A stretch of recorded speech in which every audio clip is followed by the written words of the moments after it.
Police Lieutenant Colonel Juvie Espinido. Kaibigan natin yan. Nagiging happy siya dito sa Osami City noong napatay sila si Mayor Aldong Paruhinog at yung mga CVO na lumaban daw. Pati na yung misis ni Mayor Aldong Paruhinog nadali din. At ang kapatid niyang board member. Ito si Police Lieutenant Colonel Juvie Espinido ang hippie noon. Si Police Lieutenant Colonel Juvie Espinido masigasig na miyembro ng Seventh-day Adventist sa siktang tatag ni Ellen Goldwhite. Paulit-ulit niyang sinabi, iyon nga makaluwas. Baysa kung saan basa na to, balik-baliko na to from Genesis to Revelation. Why relihiyon nga makaluwas?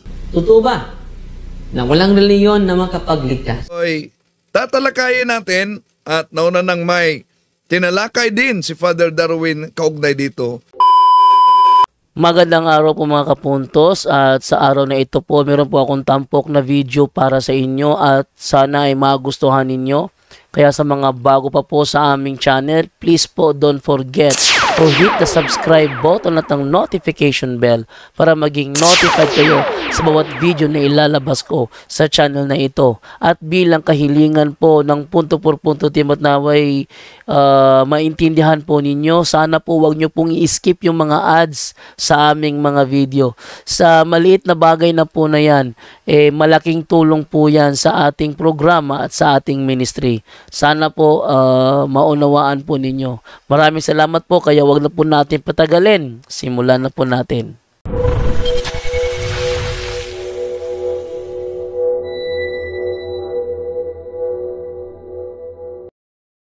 Tatalakayin natin na wala daw religion makapagligtas. Tama kung ang relihiyong inaniban mo ay tatag lang ng tao, dahil ang relihiyong tatag ng tao, di yan makapagligtas. Pero ibig ba sabihin, yung nasa Catechism of the Catholic Church natin, outside the church, there is no salvation. Ibig po ba sabihin na wala na talagang kaligtasan sa labas ng tunay na iglesyang tatag ng ating Panginoon Jesucristo? Kailangan mapaliwanag yang mabuti. Lumen Gentium number 16, the light of the Gentiles, na deklarasyon ng simbahan, nagsabi, through no fault of their own, do not know the true Church of Christ. True Church of Christ, aangkinin ito, pero sa Catechism of the Catholic Church numero 811, malinaw kung sino ang tinatawag na Church of Christ. This is the sole Church of Christ, in which in the creed we profess the one holy Catholic Apostolic Roman Church. Okay, balikan natin. Si Lieutenant Colonel Juvie Espinido na naging happy noon dito sa Osami City, sabi niya, wala daw relihiyong makapagligtas. Ibig sabihin, kung walang relihiyong makapagligtas, ang relihiyon ay makapaimpyerno. Pero alam kaya niya kung ano ang relihiyon batay sa turo ni Ellen Goldwhite sa kanyang aklat Alpha and Omega Volume 8? Mamaya, ating sisilipin kung ano ba ang opisyal na aral ni Ellen Goldwhite. Imposible naman kung itong mga Seventh-day Adventist na ito, tulad ni Lieutenant Colonel Juvie Espinido, di niya alam kung ano ang turo ni Ellen Goldwhite. No? So, balikan natin mga kapatid, at may paliwanag din si Father Darwin kaugnay dito. Why relihiyon nga makaluwas? Baysa kung saan basa na to, balik-baliko na to from Genesis to Revelation. Totoo ba na walang reliyon? So, sa mga di nakaunawa ng Cebuano, sabi ni Lieutenant Colonel, hindi to siya pastor, no? Inimbita siya na magsalita sa Seventh-day Adventist, at sabi niya, walang relihiyong makapagligtas. Kahit pa, tingnan nating paulit-ulit ang Biblia.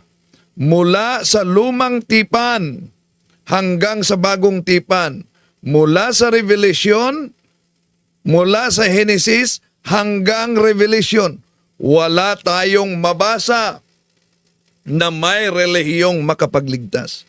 Well, Cebuano ang ginamit niya na Bible sa paliwanag nito. O sige, gagamitin muna natin ang Cebuanong Bible. Totoo nga ba mga kapatid na walang relihiyong makaligtas? Tandaan natin ang salitang relihiyon sa Greek ay triskia. Christia sa Latin, religio. No? Ang tawag na ang ibig sabihin, outward expression of spiritual division. So, ngayon, kung tingnan natin, what is the foundation of the Catholic Church? Of course, the foundation of the Catholic Church is the religion of our Lord Jesus Christ. Pero ang sabi kasi ni Lieutenant Colonel Jovi Espinedo, walang religion na makapagligtas. Kung basahin nyo ang Old Testament at sa lumang tipan at bagong tipan, Why relihiyon nga makaluwas? Baysa kung saan basa na to, balik-baliko na to from Genesis to Revelation. okay, walang religion daw makapagligtas. Well, basahin muna natin Cebuano version na Bible, mga kapatid. Anong mangyari sa taong walang religion? Alam nyo ba? Dahil para sa kanila, sola escriptura, dapat mabasa sa Biblia. So ano ang mangyari sa mga taong walang reliyon? Gagamitin natin si Cebuano muna at isasali natin. Ito ang mabasa natin. Sira 41:8.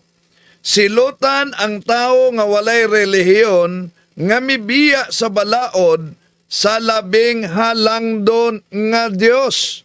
Ano daw ang mangyari? Abay, delikado. Oo. Delikado pala ang mga taong walang relihiyon na humihiwalay. Ano daw? Humihiwalay sa Diyos.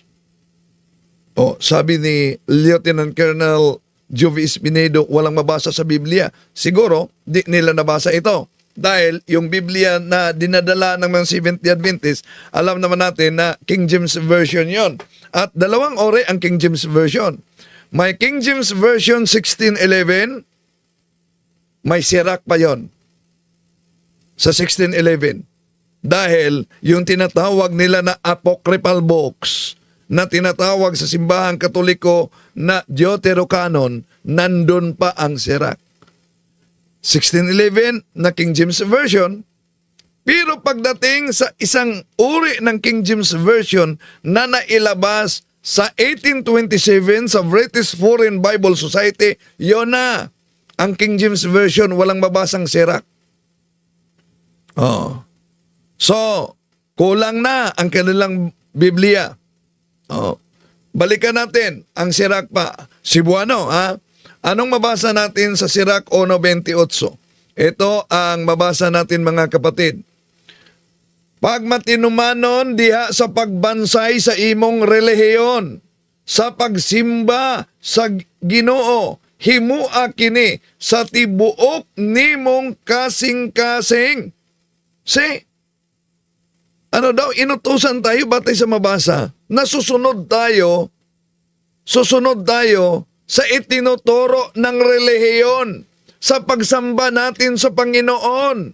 At gawin natin ito, sa buong puso natin.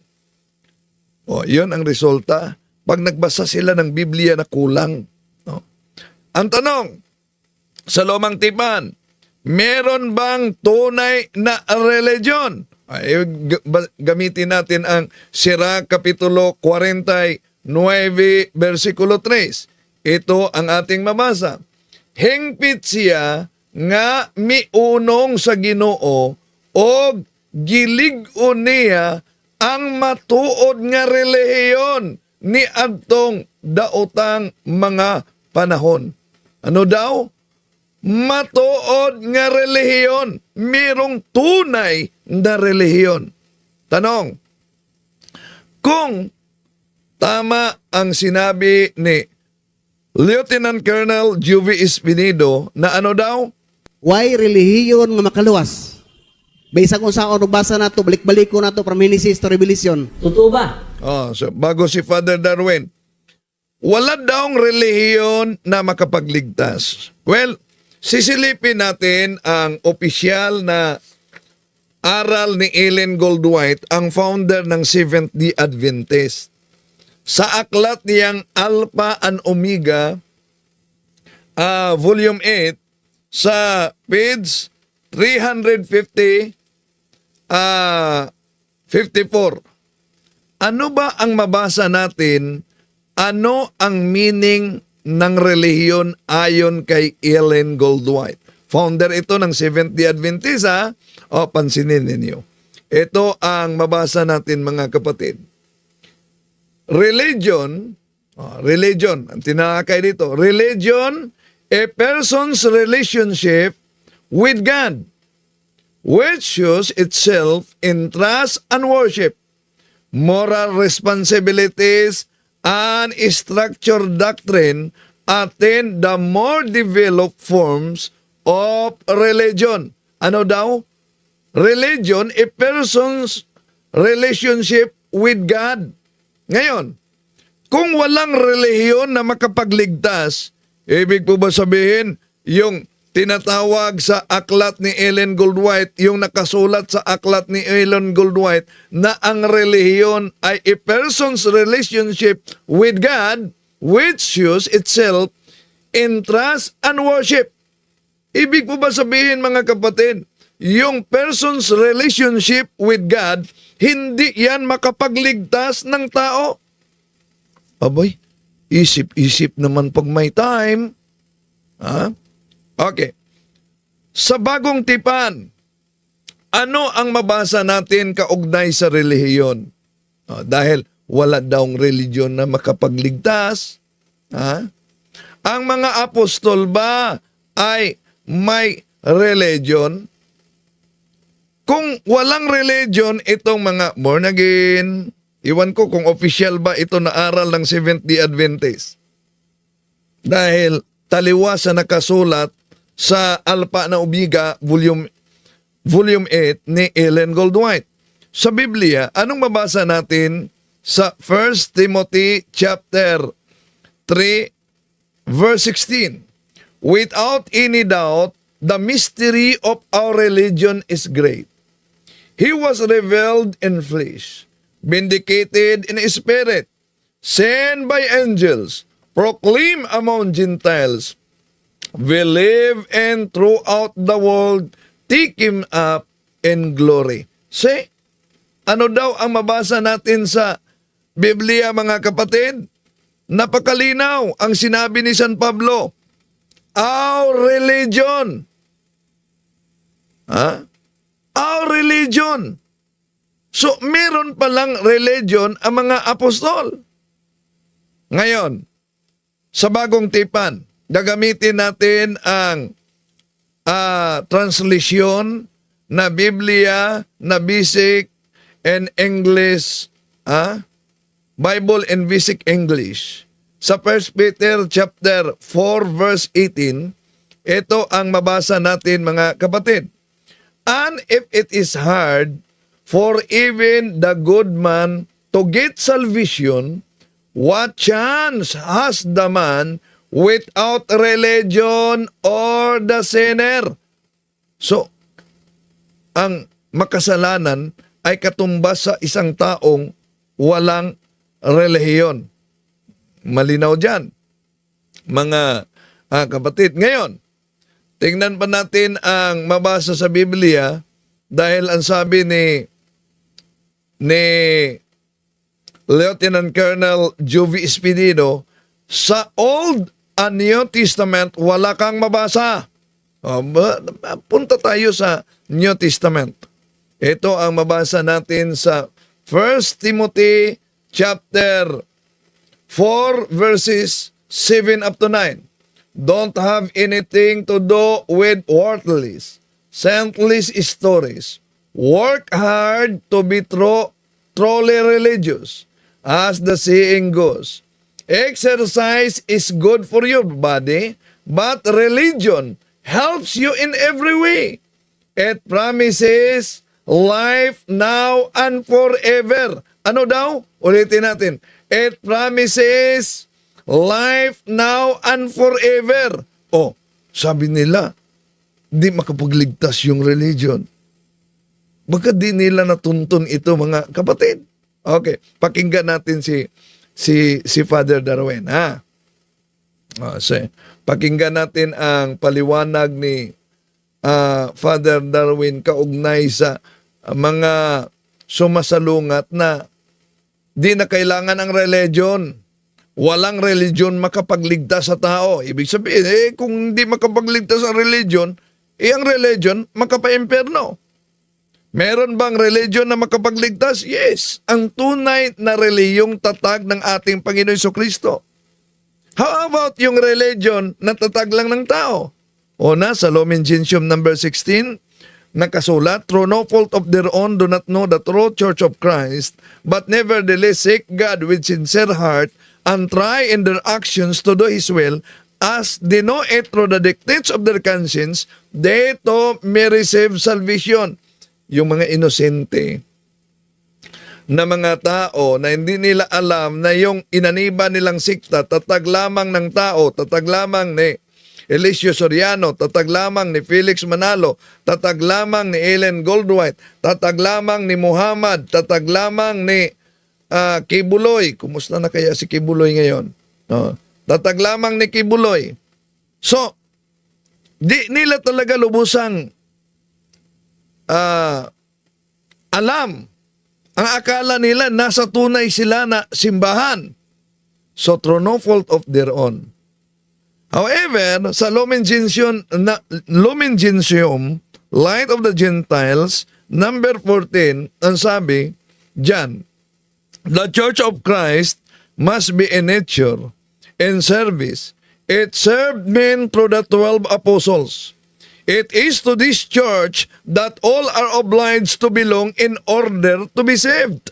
Those people who, though doubtful, deliberately refuse to seek out the true church, refuse to embrace it, refuse even knowing it, cannot be saved. Say the Catholic Church is the ordinary means of salvation. Yun pala ang nakasulat, mga kapatid. No? Ngayon, pakinggan natin si Father Darwin sa kanyang pagsagot sa naunang sinabing, walang religyong makapagligtas sa tao. Ayon kay Police Lieutenant Colonel Jovi Espinedo na isang Seventh-day Adventist. Why relihiyon nga makaluwas? Baisang unsaon basa nato, balik-baliko nato from Genesis to Revelation. Totoo ba na walang reliyon na makapagligtas? Unang-una, para natin lubos maunawaan ang mga misteryo sa ating paniniwala, ating munang i-define ang two causes of salvation. Pero ang two causes of salvation, mga kapatid, una po, the principal cause of salvation is no other than but the Almighty God. No? Siya po ang principal. Siya po ang utak sa lahat ng ito. Kaya nga, pinatawag siyang principal cause of salvation. Pangalawa, meron siyang instrumental cause of salvation. Mga instrumento, Brother Edgar, na ginagamit upang ang kanyang mga plano ay lubos na maganap. Upang tayong lahat ay maligtas. Kaya nga, nagtatag ang ating Panginoong Jesucristo ng Iglesia. Atin unang babasahin, mga kapatid, at mga kapuntos, ang Matthew chapter 16, verse 18. Ito ang nakasulat. At sinasabi ko sa iyo, ikaw ay Pedro, at sa ibabaw ng batong ito ay itatayo ko ang aking iglesia, at ang pintuan ng daigdig ng mga patay ay hindi magtatagumpay laban sa kanya. Kita ninyo, mga kapuntos, ang ating Panginoong Jesucristo ay nagtatag ng iglesia. Itong iglesyang ito ay tinatawag ni San Pablo na relihiyon. Atin mo nang babasahin ang pahayag ni Apostol Pablo sa unang Timoteo chapter 3 verse 15. No one can deny how great is the secret of our religion. He appeared in human form, was shown to be right with the Spirit, and was seen by angels. He was preached among the nations, was believed in throughout the world, and was taken up to heaven. So kita ninyo mga kaibigan, no one can deny how great is the secret of our religion. Itong iglesia na tatag ni Kristo, hindi natin ma-deny kung ano kadakila ang mga sikrito sa ating tinuhuan o religion, mga kapatid.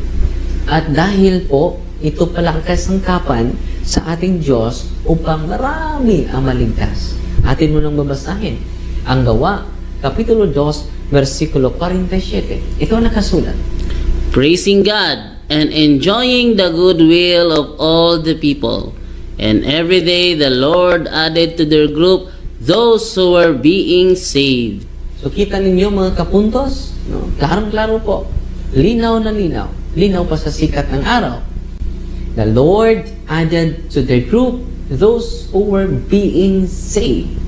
So, naging kasangkapan, instrumentally speaking, the instrumental cause of salvation, ang kanyang iglesia na tinatawag ni San Pablo na how great is the secret of our religion. Amen.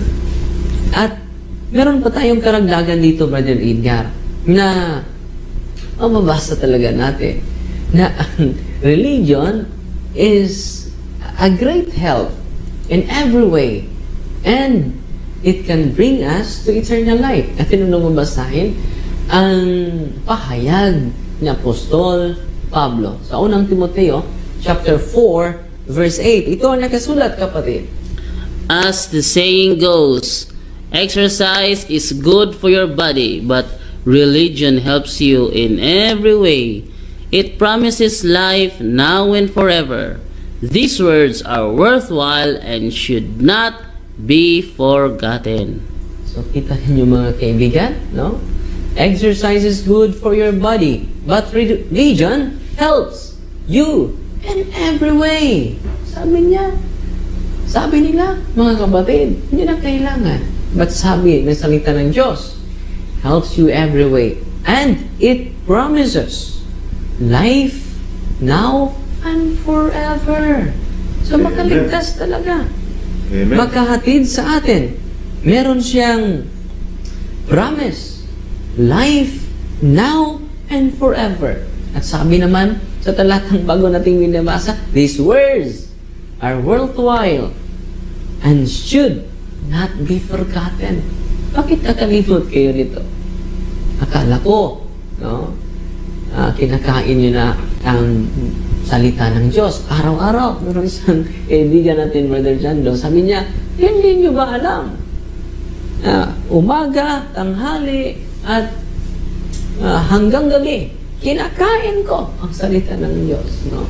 Salamat na lang, meron tayong punto por punto, ma-reminded ang ating mga kaibigan sa mga turo na hindi naaayon, hindi nababatay sa banal na kasulatan. Brother Inga? Father, ano po ba ang kahulugan ng relihiyon? So magandang follow-up question, no, Brother Edgar. Upang manawaan natin na maigi ang salitang relihiyon, punta tayo sa etymology sa salitang ito. From Latin word, tinatawag ito na religare, meaning to bind our relationship between God and humanity. Yeah. So it is about relationship. Kung sasabihin mo, okay lang walang reliyon, as long as meron tayong relasyon sa Panginoon, hindi natin lubos na unawaan. Yeah. Ang kahulugan pala, the exact meaning of religion is our relationship between God and humanity. Yeah. The relationship of God and humanity. Yun po ang tunay na kahulugan ng relihiyon. Kung sasabihin mo, nga ang relasyon ang pinaka-importante. Therefore, religion is the most important one. Kung ating unawain maigi ang kahulugan nito. Kaya nga si Apostol Santiago, Brother Edgar at Brother Chando, meron siyang sinasabi patungkol sa dalisay na reliyon na hindi lang may relasyon sa Diyos, pero din tayong relasyon sa kapwa natin. Amen. Ating basahin muna ang pahayag ni Apostol Santiago sa chapter 1 verse 27. Ito ang nakasulat. Ang dalisay na relihiyon at walang dungi sa harapan ng ating Diyos at Ama ay ito: dalawin ang mga ulila at mga babaeng bao sa kanilang kapighatian, at pag-ingatang walang dungis ang kanyang sarili sa sanglibutan.